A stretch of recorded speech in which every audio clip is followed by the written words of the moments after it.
Right friends, welcome back to second capsule. This is the 48th week, that is incremental CRR and MSS bonds, market stabilization scheme bonds. These two are in the news recently, and one should have clear idea about what is meant by incremental CRR and MSS bonds. Please look into this slide. Reserve ratios, RBI's monetary policy we are talking about. RBI's monetary policy looks at the circulation of money in the system. The basic purpose of RBI's monetary policy is to look at inflation. If the inflation is more or increasing, it will suck the liquidity from the system, or it will regulate the money supply available in the system. If the inflation is under control, gradually it will release more money to be available in the system so as to propel growth. So this is all about RBI's monetary policy, and one such tool of RBI's monetary policy is reserve ratios. Three things are very important if you look at RBI's monetary policy. One is reserve ratios, second one is policy rates, third one is open market operations. This is reserve ratios, CRR and SLR. At present, CRR is 4%, SLR is 20.75%, and SLR will be 20.5% from January 1. Please don't forget. So this SLR and CRR both put together are known as reserve ratios. And please look into this slide. If cash reserve ratio is reduced by 1%, if it is made 3% from 4%, then what will happen? Rupees 95,000 crore will flow into the banking system, right? So the liquidity in the banking system will increase. And if it is made 5% instead of 4%, then rupees 95,000 crores sucked away from the banking system. So the liquidity will be reduced. Why this 95,000 crores of rupees? Because in the banking system, all the deposits put together are around 95 lakh crores of rupees. 95 lakh crores of rupees are the approximate deposits in the banking system. If you take 1%, they will come to around 95,000 crores of rupees. Similarly, for SLR also I have given. Please go through it. But for SLR, it is not direct, because as per the stipulation at present, banks are required to hold 20.75% under SLR, and mostly banks are holding under government bonds. But as on date, banks are holding government bonds to the extent of around 25% or 26%. That's why if Reserve Bank of India reduces SLR, then it is not straightforward. It may not result into directly increasing the liquidity in the system, because banks are by default holding around 25% or 26% of government bonds instead of the stipulated 20.75%. But CRR, it will have direct effect as far as liquidity is concerned, right? Now let us come back to the news item, that is incremental CRR. Recently, Reserve Bank of India gave instructions that for all the deposits from September 16th to November 11th, from September 16th to November 11th, Reserve Bank of India gave stipulation that incremental CRR will be 100%. That means whatever the deposits received during that period, whatever the deposits received by the banks during that period, the entire deposits during that period will be reckoned to as CRR. So all the deposits from September 16 to November 11 were considered as 100% CRR. That means entire money is to be kept in cash form with a special account with the RBI. Then banks will not get any interest, right? Subsequently, on 7th December, the above stipulation was withdrawn. This is important point to note. And you may have a pertinent doubt why the RBI stipulated 100% incremental CRR. Because of the reason, as a temporary measure, this incremental CRR was imposed. Why? What is the reason? The reason is, all of you are familiar with this demonetization. Rupees 500 as well as rupees 1000 notes were demonetized. That's why banks suddenly received around 8 lakh crores of deposits. Rupees 8 lakh crores of deposits were received by the banks within 3 weeks of time, and there is no demand for credit.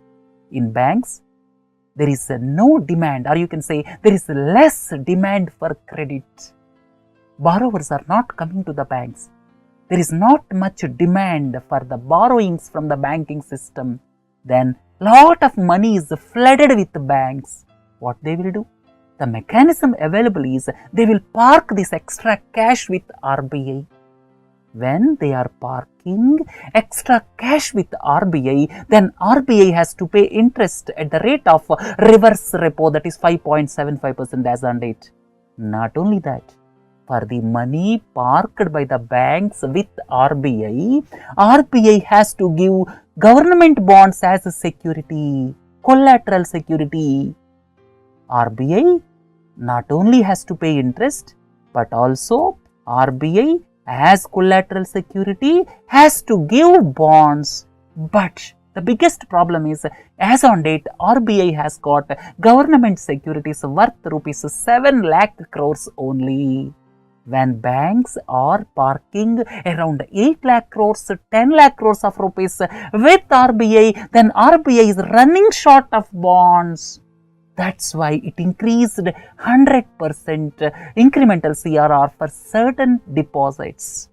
Right? So this is the reason why, as a temporary measure, RBI imposed this incremental CRR stipulation on the deposits. Now RBI has withdrawn it.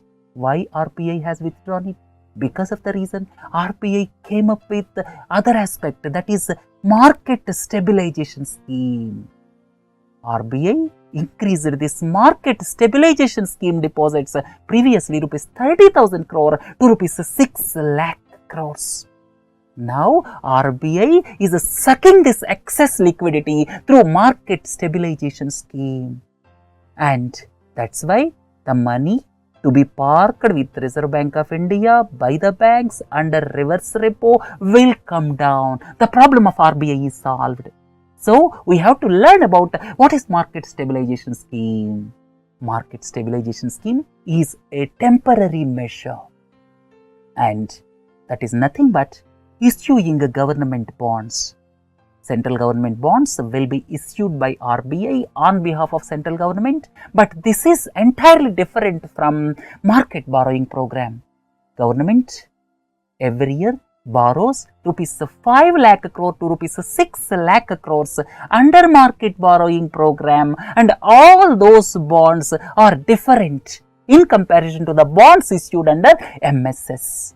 MSS is basically not to be used by the central government. MSS is basically sucking the liquidity when excess liquidity is there in the banking system. Now there is a lot of excess liquidity because old notes are being deposited in the banking system. So therefore, under these circumstances, MSS is a special measure. Previously it was rupees 30,000 crores. Now it is increased to 6 lakh crores of rupees, basically to suck excess liquidity because of two reasons. There is not much demand for credit in the banking system, and to reduce the money parked by the banks with RBI under reverse repo. Because of these two reasons, government increased the limit of market stabilization scheme to rupees 6 lakh crores. Remaining points I have given here. If you go point by point, these bonds are purely for the purpose of liquidity absorption and not part of